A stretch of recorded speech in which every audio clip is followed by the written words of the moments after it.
यमनी गोशियों ने गुज़िश्ता कई दिनों से रेड सी पर कोहराम मचा रखा है और आज मिलने वाली इतलात के बाद यमनी गोशियों के बारे में कुछ मज़ीद चीज़ें सामने आई हैं। यमनी गोशी इस वक्त मज़ीद शिद्दत इख्तियार कर चुके हैं। गुज़िश्ता रोज़ अमेरिका की जानिब से 10 ममालिक का इत्तेहाद बनाने का फैसला किया गया था और 10 ममालिक की अफवाज रेड सी को महफूज बनाएंगी, ये अमेरिका का कहना था। लेकिन जिस पर ओसियो ने जवाब दिया था कि अमेरिका चाहे जितनी भी फोर्सेस बना ले, जितने भी इत्तेहाद कर ले, लेकिन अमेरिका और उसके इत्तेहादियों को उनके साथ हम लड़ना जानते हैं और हमारे पास ये महारत है कि हम उनके साथ लड़ सकते हैं। आज एक अहम डेवलपमेंट सामने आई है। मज़ीद आगे बढ़ने से पहले नए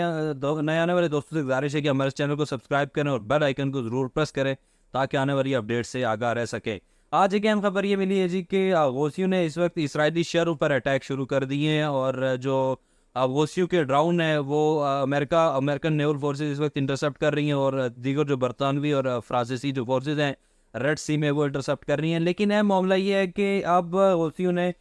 सिर्फ जो उनके जो अटैक्स हैं उनका रुख सिर्फ रेड सी की तरफ नहीं है, लेकिन अब इसराइल की तरफ भी उन्होंने शुरू कर दिए। इसराइल के कुछ शहरों में उनके अटैक हुए हैं, लेकिन ज़्यादातर जो उनके अटैक थे उनको इंटरसेप्ट कर दिया गया है। मामला सिर्फ यहीं तक महदूद नहीं है कि यमनी ओसी सिर्फ अभी तक अटैक कर रहे हैं। मामला इस वक्त एंड पेंटागन में अमेरिका में जो डिस्कस हो रहा है वो ये है कि यमनी ओसियों के साथ जो मुकाबला किया जा रहा है, उनके जो जितने भी अटैक्स हैं, उनके ड्रोन अटैक्स हैं, उनको जो इंटरसेप्ट किया जा रहा है उस पर अमेरिका को बहुत भारी नुकसान हो रहा है, जो कि अमेरिका के लिए बहुत ज़्यादा नुकसानदेह। और ख़ास करके जो अमेरिका की इस वक्त की हुकूमत है, बाइडन हुकूमत डेमोक्रेट्स की, ज़ाहिर है कि आने वाले दिनों में ये इलेक्शन में जा रहे हैं और इनके लिए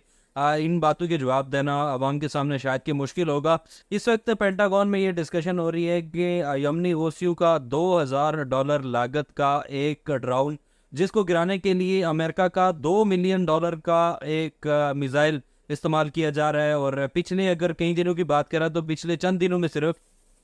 38 मिसाइल अमेरिका की जानब से फायर किए गए हैं यमनी ओसियू के जो ड्रोन्स हैं उनको इंटरसेप्ट करने के लिए। ये बड़ी एक अहम इस वक्त मामला है और अमेरिका के लिए परेशानी का बायस है कि अमेरिका की मिलियंस में जो कॉस्ट है वो आ रही है यमनी ओसियू के जो उनके जो ड्रोन्स हैं उनको इंटरसेप्ट करने के लिए। अभी अमेरिका ये सोच रहा है कि इसका कोई ऐसा हल तलाश किया जाए कि कुछ ऐसे मिसाइल, कुछ ऐसे हथियार इस्तेमाल किए जाएं कि जिनसे अमेरिका पर जो माली जो बर्डन है वो कम पड़े और जो माली नुकसान है वो कम हो। लेकिन जो गौसी है वो बाजिद है कि वो मास की जंग तक ही ये सारा सिलसिला जारी रखेंगे और अमेरिका अगर 10 अफवाज को भी लेकर रेड रस्सी में आ जाता है उनका भी वो मुकाबला करेंगे। और